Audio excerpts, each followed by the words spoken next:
anniversary and the statistical peak of hurricane season. It certainly helped tracking some rain. Yeah, That's yeah. right. All of that going on. But yes, this is a big day in our local hurricane history because not one but two hurricanes have made landfall here on our coastline on September 10th, 57 years apart. Irma and Donna, both making landfall on September 10th, but the similarities go well beyond that.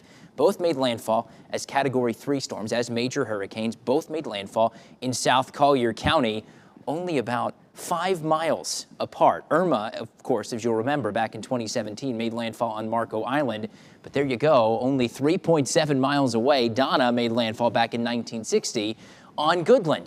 And when you look at the wider view, the tracks these storms took, the similarities continue. Both originated as we call African easterly waves, disturbances that moved off the coast of Africa, long track hurricanes that impacted the Caribbean first, then make that hard turn to the north. Both serve as a reminder of why we keep such a close eye on those disturbances in the eastern side of the basin this time of year.